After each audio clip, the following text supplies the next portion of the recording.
এই বেশ কদিন ধরে দেখছি তোমরা দাদু নাতি নাতনিরা মিলে ফুলের পাপড়ি নিয়ে রোদে শুকোচ্ছ। ব্যাপারটা কি বলো তো? দাদু আর আমরা মিলে ওই ফুলের পাপড়ি দিয়ে খাগ বানাচ্ছি গো। কদিন পরেই তো দোল পূর্ণিমা, তাই এবার আমি ভেষজ রং বানাচ্ছি, আবির বানাচ্ছি।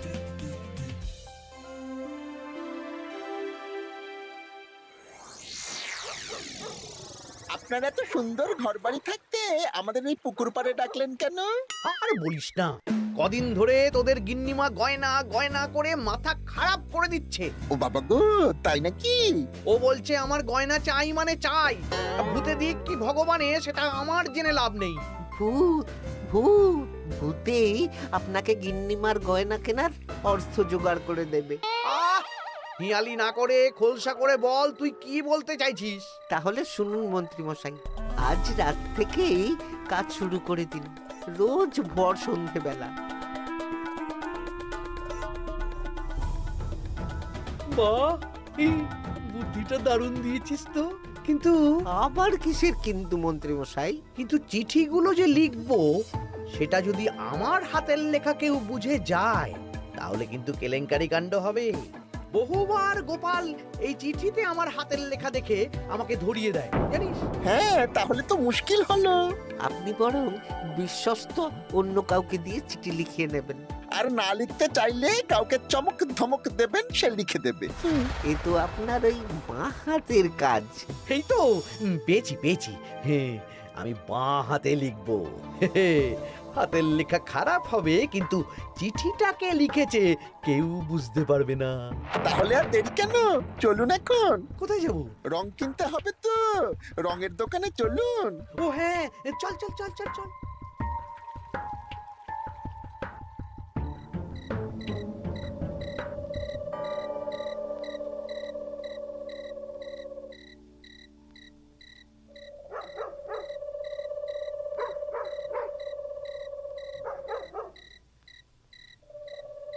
তাহলে পুটিদের বাড়ি থেকেই শুরু হোক।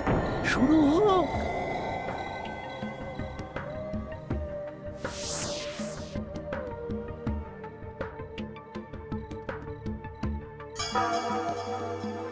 দরজা খোল, দরজা খোল।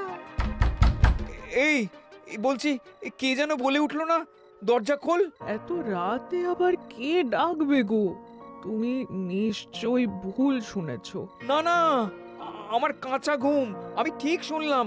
কে যেন দরজা খুলতে বললো, আর আর আমাদের দরজা ধাক্কাও দিল।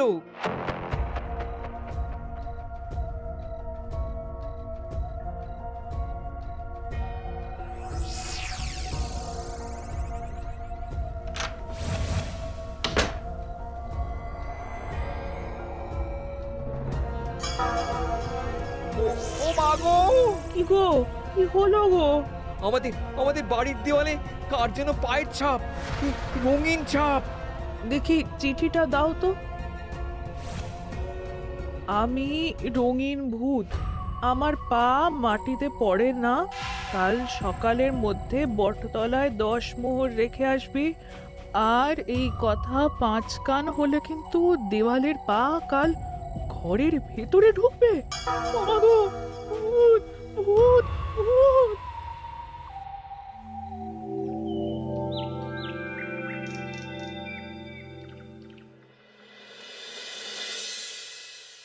সবাই ভালো আছো তো? হ্যাঁ মহারাজ। আচ্ছা, এবার আসল কথায় ফিরে আসি। কদিন পরেই দোল পূর্ণিমা। দোল পূর্ণিমার দিন তো রাজবাড়ির মাঠে আমরা সব সভাসদেরা মিলে রং খেলব। তার আগে রাজবাড়িতে পুজো হবে। ফুট কড়াই মট খাওয়া হবে। হ্যাঁ, কিন্তু তার আগের দিনও খাওয়া হবে। আগের দিন তো নেড়া পোড়া। হ্যাঁ, দোল পূর্ণিমার আগের দিন বিকেল বেলা নেড়া পোড়া হবে। সেখানে সকল রাজ্যবাসীকে উপস্থিত থাকতে বলা হবে। আর নেড়া পোড়া হয়ে যাওয়ার পর সবাইকে লাড্ডু খাওয়ানো হবে। বাবা, এটা খুবই ভালো প্রস্তাব মহারাজ। তাহলে গোপাল, তুমি সবাইকে জানানোর ব্যবস্থা নিয়ে নাও। হ্যাঁ, এক্ষুনি আমি ঘোষককে নিয়ে সারা রাজ্যে ঢেরা পিটিয়ে প্রচার করে দিচ্ছি। ব্যাস, তাহলে তো আর কোনো চিন্তাই থাকলো না। শোনো শোনো শোনো, দোল পূর্ণিমার আগের দিন বিকেল বেলা রাজবাড়ির মাঠে ন্যাড়া পোড়া হবে। উক্ত সময়ে সকল রাজ্যবাসীকে ন্যাড়া পোড়ার শুভ মুহূর্তে উপস্থিত থাকার জন্য অনুরোধ করা হচ্ছে। প্রত্যেকের জন্য রাজবাড়ির তরফ থেকে মিষ্টি মুখের ব্যবস্থা থাকছে। ব্যাস, সবাই মোটামুটি জেনে গেছে আমার কাজ শেষ। এবার আমি বাড়ির দিকে যাই, তুমিও এসো। আচ্ছা আচ্ছা। আরে আরে, তোরা এখানে বসে আছিস যে? আমার বাড়িতে ফুলের পাপড়ি নিয়ে যাসনি কেন? হ্যাঁ, আর কি বলবো বলো গোপাল দাদু, আজকে তো ফুটির দায়িত্ব ছিল, কিন্তু ফুটি তো এলো না। কি হলো রে মেয়েটার? চল তো গিয়ে দেখি।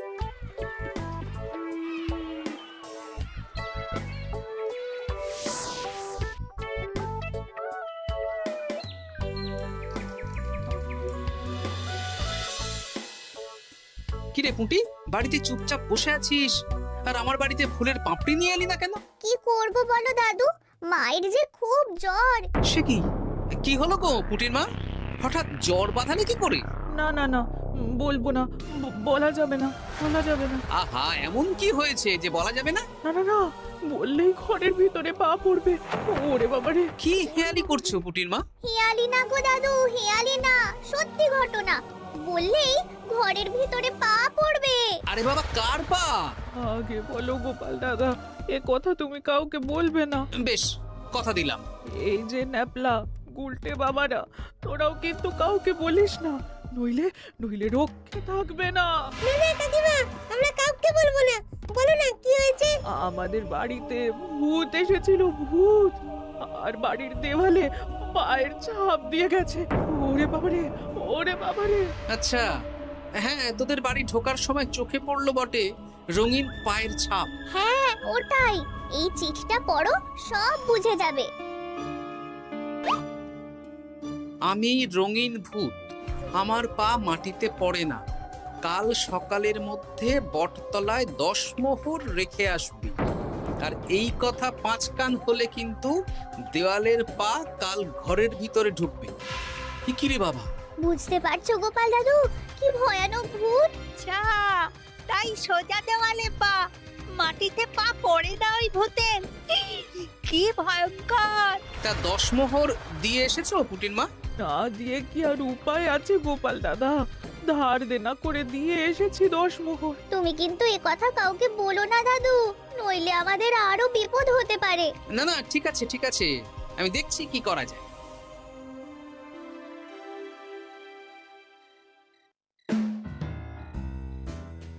কি গিন্নি, পছন্দ হয়েছে তো? খুব সুন্দর হয়েছে, কিন্তু শুধু কানের দুলে আমার মন ভরবে না। আরে বাবা, তুমি চিন্তা করছো কেন? একে একে সব হবে। কানের দুলের পর নাক ছাবি, তারপর সোনার বালা, গলার হার সব কিনে দেব। তাহলে আমি আর ঝগড়া করব না। আজকে রাতের নিশানা ভোলা।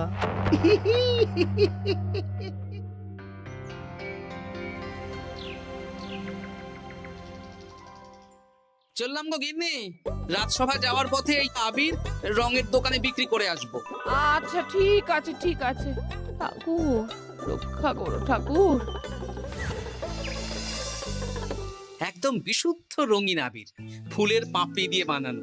বাহ, ভালোই করেছো গোপাল দাদা। তা দোল পূর্ণিমা তো চলে এলো, কিন্তু তোমার দোকান এরকম ফাঁকা ফাঁকা লাগছে কেন? বেশিরভাগ রঙই তো বিক্রি হয়ে গেছে গো গোপাল দাদা। বাহ, ভালোই তো। তাহলে এবছরে রাজ্যবাসীদের মনে আনন্দ আছে বলো? সবাই রং খেলবে, হই হুল্লোড় করবে। না না, রাজ্যবাসীরা নয় গো গোপাল দাদা, আমাদের মন্ত্রী মশাই, উনি তো আমার দোকান থেকে সব রং কিনে নিয়ে গেছেন। বললেন আমার অনেক রকমের রং চাই। হ্যাঁ, উনি একা এত রং দিয়ে কি করবেন? সেই কি করে জানবো বলো? যাই হোক, ভালোই হলো, তোমার দেওয়া এই ফাঁকগুলো এবার বিক্রি করব। বেশ, এবার দাও, কত দাম দেবে দাও। এই নাও গোপাল দাদা। আচ্ছা বেশ, এখন সাবধানে বাড়ি যা। হায় হায় হায় হায় হায়, আমার কত বড় সর্বনাশ হয়ে গেল। আরে ভোলা, কি হলো কি? না না না না, তোমাকে বলা যাবে না। যদি আবার আমার দোকানের ভেতরে পা দেয়। ও, তার মানে ভূতের পা পড়েছে, তাই তো? এ কি, তুমি কি করে জানলে? গতকাল বিকেলেও এরকম একটা ঘটনা শুনলাম, তাই আর কি। এই দেখো না গোপাল দাদা, এই দেখো একটা চিঠিও দিয়েছে। আমি রঙিন ভূত, আমার পা মাটিতে পড়ে না। কাল সকালের মধ্যে বটতলায় 10 মোহর রেখে আসবে। আর এই কথা 5 কান হলে কিন্তু দেয়ালের পা ঘরের ভিতরে ঢুকবে। রে রে, চিঠিটাও তো এক। দেখি দেওয়ালে কোথায় পায়ের ছাপ।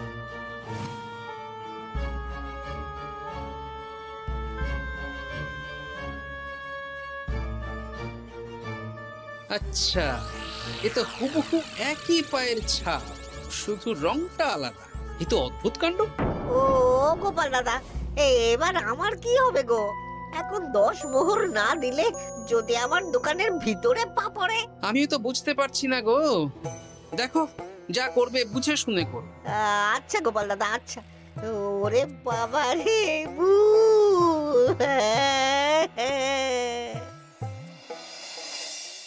এই নাও গিন্নি, এই মোহরগুলো তোমার কাছেই রাখো। আবির বিক্রি করে পেলাম। বুঝলে না, আমার না খুব ইচ্ছে হয়েছিল এবার রাজবাড়ির কৃষ্ণ ঠাকুরের জন্য একটা ছোট্ট এই রূপোর আংটি গড়িয়ে দেবো। হ্যাঁ, বাহ, এ তো ভালো কথা গিন্নি, দিও।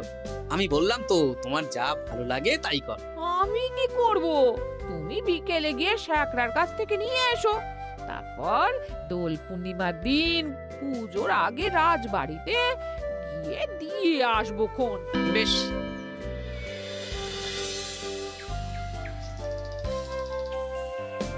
এটা দিন। বেশ বেশ বেশ, 1 মোহর দাও গোপাল দাদা। বেশ। এটা ব্যবসা কেমন চলছে আজকাল? ঠাকুর আর মন্ত্রী মশাইয়ের আশীর্বাদে বেশ ভালোই চলছে গোপাল দাদা। ঠাকুর না হয় বুঝলাম, কিন্তু মন্ত্রী মশাই?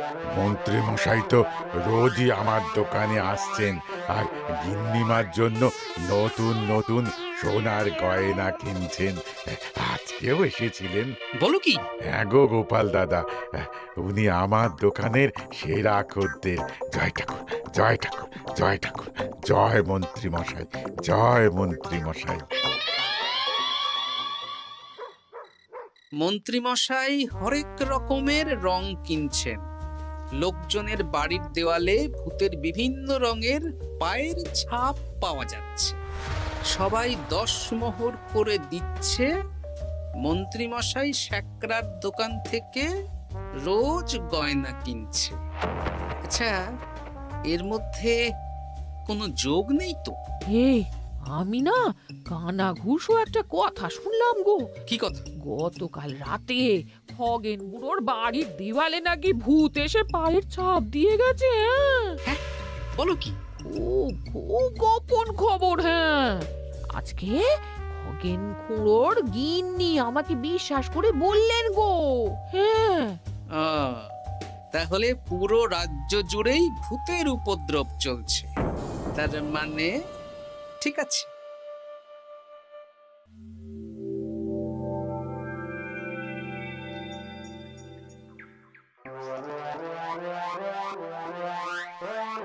কি গিন্নি, খুশি তো? খুব খুশি। বলি মন্ত্রী মশাই, অনেক তো সাধারণ লোকজনকে ভয় দেখানো হলো, এবারে আপনার চিরশত্রুকেও ভয় দেখান না, তাহলে ব্যাপারটা জমে যাবে। ঠিক বলেছিস, আজ তো ন্যাড়া পোড়া, তাহলে কাজটা আজই করব। একদম দোল পূর্ণিমার আগে ভুতুড়ে চমক। পুরো বসন্তকালটাই ভুতুরে বসন্ত। রঙিন ভূতের আতঙ্ক, ভুতুড়ে বসন্ত।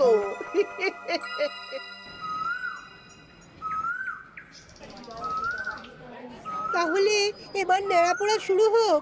মহারাজ, আমি একটু আসছি। আরে, এখন আবার তুমি কোথায় যাবে? ওই মানে প্রকৃতির ডাক। যাও। মন্ত্রী মশাই ভোরবেলার কাজ যখন তখন করেন। তোমার মজা দেখাচ্ছি। মন্ত্রী মশাইয়ের কথা বাদ দিন, ন্যাড়া পড়া শুরু হোক। হ্যাঁ হ্যাঁ, শুরু হোক।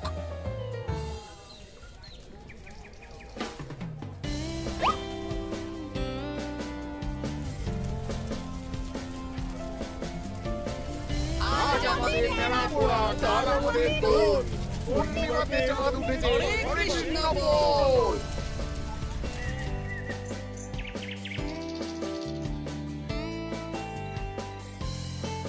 এবার তাহলে রাজ্যবাসীরা একে একে এসো, মিষ্টি মুখ করো। একে একে এসো সবাই।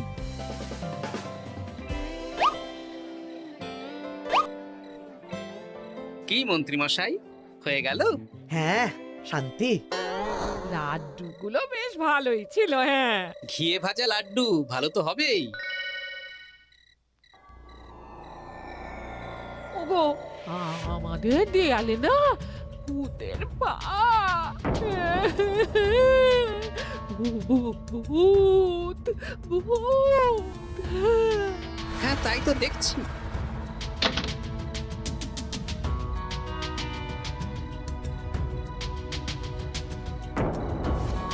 আচ্ছা, এবার আমার বাড়ি। ঠিক আছে, সন্দেহ তো হচ্ছে, কালকে সন্দেহের সমাধান হবে।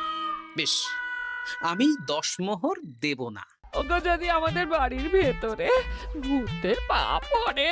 পড়লে পড়ুক, আমি দেখতে চাই কেমন ভূত।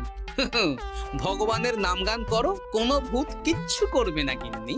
জয় ঠাকুর, জয় ঠাকুর, জয় ঠাকুর, জয় ঠাকুর।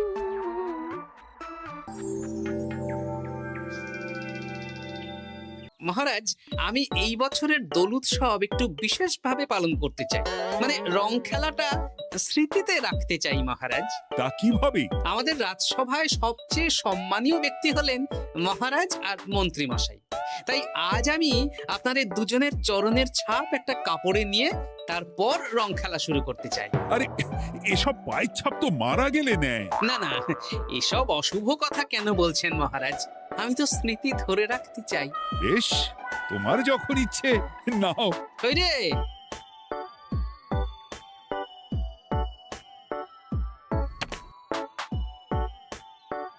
বাবা, 10 মোহর ভূতকে দিল না, এদিকে সম্মান করছে। এখানে দিন।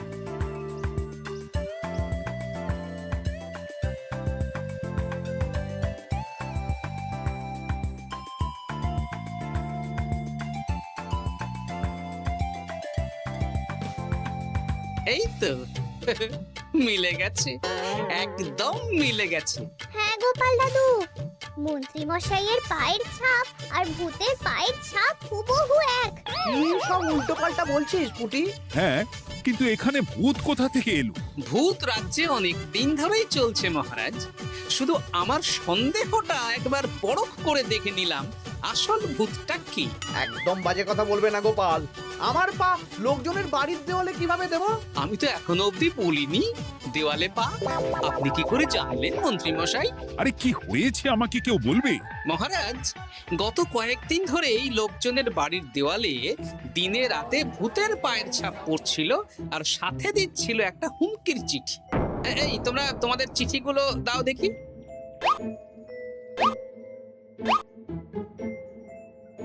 এ আমার হাতের লেখা নয়। চলুন মহারাজ, রং খেলা শুরু হওয়ার আগে লোকজনের বাড়িতে দেখে আসবেন। চলুন। হ্যাঁ, চলুন মহারাজ। আরে খেলা শুরু হোক না, এসব পা দেখে কি হবে? তুমি ভয় পাচ্ছ কেন? ইয়ে, না মানে মহারাজ। চলো তাহলে। এ তো হুবহু এক মন্ত্রীর পা। এবার পুঁটিদের বাড়ির দেওয়াল দেখবেন। চলুন। আরে, এখানেও তো এক পায়ের ছাপ, শুধু রংটা আলাদা। একদম তাই। মন্ত্রী মশাই সবাইকে ভয় দেখিয়েছেন আর মোহর আদায় করেছেন। গতকাল বিকেলে ন্যাড়া পড়ার সময় উনি বেরিয়ে গেলেন, তখন নির্ঘাত আমার বাড়িতেও পায়ের ছাপ দিলেন। মন্ত্রী, তুমি নিজের মুখে সব বলবে না মার খেয়ে বলবে? বলছি, আমার গিন্নির গয়না কেনার জন্য সব করেছি। রোজ পায়ে রং করে বটা ঘটার পিঠে চেপে লোকের বাড়ির দেওয়ালে পায়ের ছাপ দিয়ে ভয় দেখাতাম। আর চিঠিটা বাঁ হাতে লিখেছি যাতে কেউ হাতের লেখা ধরতে না পারে। গোপাল